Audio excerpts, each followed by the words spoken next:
मतदान देने जाएंगे भारत के लिए, भारत के लिए। आई एम योर फ्रेंड प्रतिबिंब शर्मा और आज हमारे मेहमान हैं none other than showman of Indian cinema Subhash Ghai, जो आजकल अपनी किसी फिल्म के लिए नहीं बल्कि वोट एंथम बन चुके अपने सॉन्ग मैं भारत हूँ भारत है मुझमें के लिए चर्चा में है।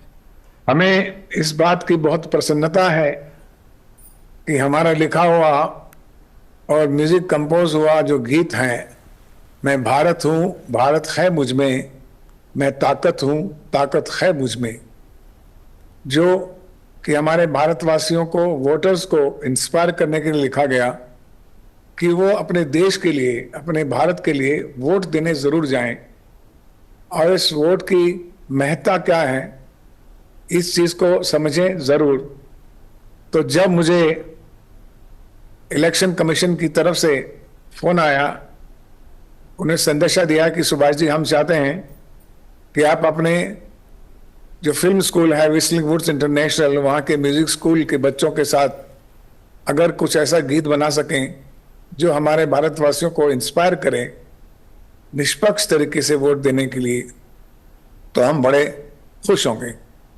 मेरे लिए ये बहुत बड़ा चैलेंज था और बहुत खुशी की बात भी थी कि देश की सेवा के लिए मैं कुछ कर सकूं।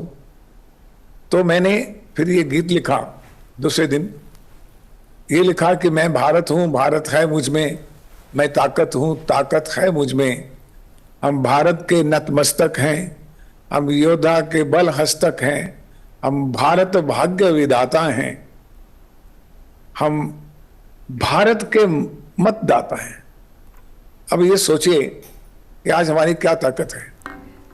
हम मतदान देने जाएंगे भारत के लिए, सिर्फ भारत के लिए। भा की ऊर्जा में रता ये भारत, अब सोचिए, भा की ऊर्जा में रता ये भारत, लोकतंत्र में सजा ये भारत, सबसे बड़ा त्योहार हमारा, यही कर्तव्य अधिकार हमारा। तीसरा अंतरा मैंने लिखा कि ना भेदभाव ना धर्म जात, हम सबसे उठकर मतदान देने जाएंगे भारत के लिए। ये हमारे देश का प्रश्न है आज। और मैं बहुत दुखी हो जाता हूं जब मैं देखता हूं कि हमारे भारतवासी इसको अपनी प्रथम कर्तव्य नहीं मानते हैं। वोट देने जाना जो है हमारा प्रथम कर्तव्य है। अधिकार तो हम 5 साल तक मांगते रहते हैं, रोज मांगते हैं, सरकार से भी और समाज से भी, लेकिन हमारा कर्तव्य देश के प्रति क्या है? वोट देना और निष्पक्ष होकर वोट देना।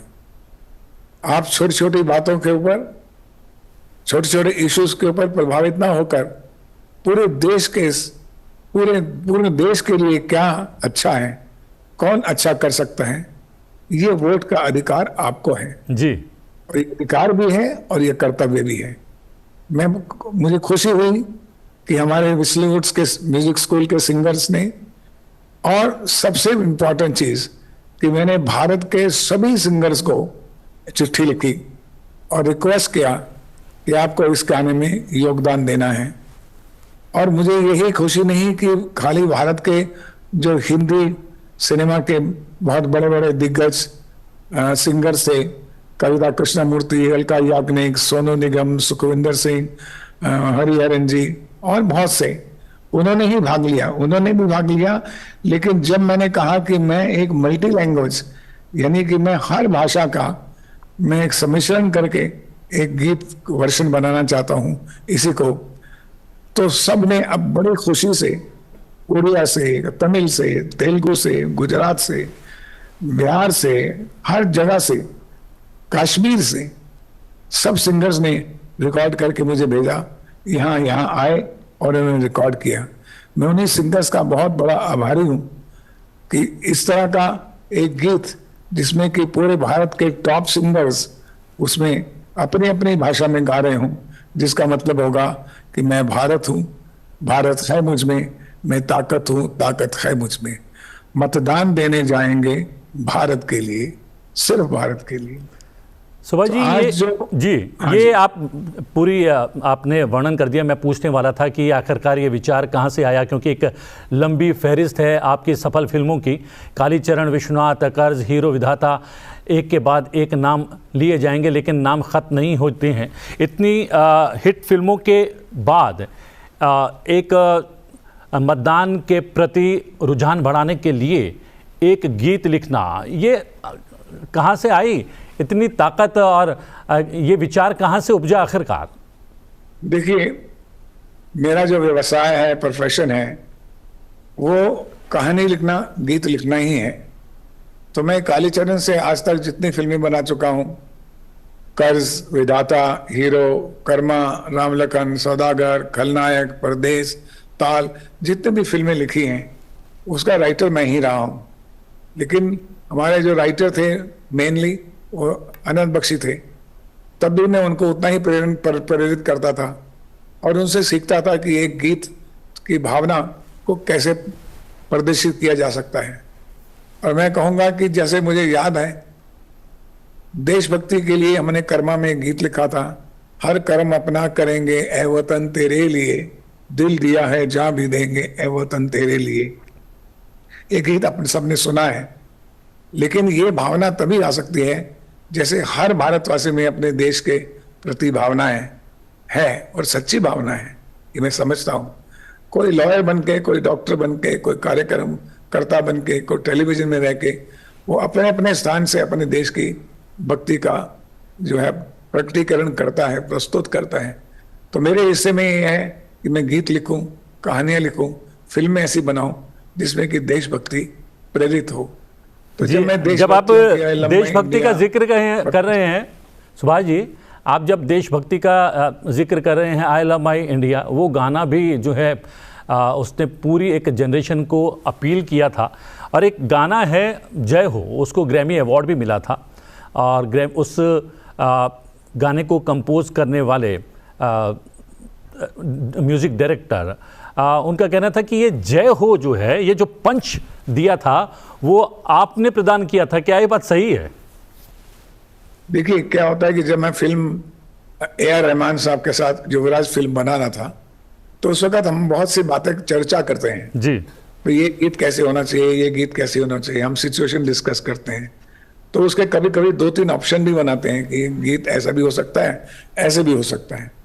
तो मुझे याद है कि मैंने एक बार प्रेरित किया रहमान साहब को कि जय हो पे लिखना चाहिए हमको एक गीत किसी, और तो उनको उसको आइडिया अच्छा लगा तो उन्होंने कहा कि ज़रूर, और फिर उन्होंने बनाया। लेकिन मुझे जो दूसरा गाना था, गीत था, वो ज़्यादा अच्छा लगा था उस वक्त तक, क्योंकि मेरी सिचुएशन में वो फिट नहीं हो रहा था। तब उन्होंने वो गीत जो है वो डैनी बॉयल को इंग्लिश पिक्चर के लिए दे दिया, जिसको ऑस्कर मिला।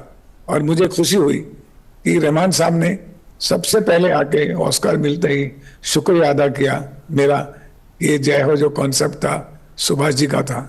हालांकि मैं ये कहूँगा कि सारा श्रेय रहमान जी को जाता है, उनकी कंपोजिशन है, उनका म्यूजिक है, और उनके ही गीत लिखे हैं। गुलजार साहब को जाता है, सुखविंदर को जाता है, मैं तो ऐसे नाम मात्र के लिए जुड़ गया साथ में। आपने कॉमर्स से डिग्री हासिल की, आपके पिता डेंटिस्ट थे, फिर आप मुंबई आ गए। मुंबई क्या सपना लेकर आए? क्योंकि माना ही जाता है कि आप फिल्म मेकर बाद में पहले एक अभिनेता, एक एक्टर बनना चाहते थे। क्या ये बात सही है? इसी मेरे जीवन की यात्रा जो सबको पता है कि मैं दिल्ली के, मेरे पिताजी डॉक्टर थे और वहाँ मैं स्कूलिंग करके मैंने बीकॉम किया, और बीकॉम के बाद मैं पूना इंस्टीट्यूट में गया। सबसे पहले मैंने ट्रेनिंग ली, क्योंकि मैं ये समझता हूँ मेरे पिताजी ने मुझे एक जो सबसे अच्छी बात समझाई थी कि आप किसी भी कला में भी जाएंगे, कला क्षेत्र में भी जाएं, तो बिना ट्रेनिंग के मत जाइए। अगर आप ट्रेनिंग लेंगे 2 साल की, 1 साल की, 6 महीने की, तो जिससे काम मांगने जाएंगे वो उससे उसके सामने आपकी इज्जत होगी कि आपने वो काम सीखने का प्रयत्न किया है, उसकी शिक्षा प्राप्त की है। आप ये नहीं कह सकते कि मैं कलाकार हूं और मुझे काम दे दीजिए, मेरे मम्मी डैडी बोलते हैं, ऐसा नहीं होता है। आज खासकर आज के दिन में तो हर कलाकार को, हर टेक्नीशियन को ट्रेनिंग की बहुत ही सख्त आवश्यकता है, क्योंकि स्किल ट्रेनिंग एक अपने आप में आर्ट एंड क्राफ्ट का ग्रामर सिखाती है, और जो आप इंडस्ट्री में 6 साल में सीखते हैं वो आप एक स्कूल में, एक ट्रेनिंग स्कूल में 2 साल में सीख सकते हैं। फिर आपका भाग्य है और आपकी कला है, आपका टैलेंट है कि आप कैसे बढ़ते हैं। ये मुझे बात मालूम थी, इसीलिए मैंने वहाँ पर एक्टिंग स्कूल का पहले पूना फिल्म इंस्टीट्यूट में सीखा मैंने। फिर मैंने एक्टर बना 3 साल, फिर 3 साल राइटर रहा, फिर 4 साल डायरेक्टर बना, फिर मैं प्रोड्यूसर, डायरेक्टर और राइटर तीनों बन गया। और फिर उसके बाद 30 साल तक मेरा जीवन जो है एक अपनी पारी खेलता रहा। और मैं उसके बाद फिर मैंने एक फिल्म स्कूल बनाया जिसका नाम व्हिस्लिंग वुड्स है। आज मैं वहाँ बैठा हूँ व्हिस्लिंग वुड्स इंस्टीट्यूट में, जहाँ पर 1100 बच्चे पढ़ते हैं और ट्रेनिंग लेते हैं।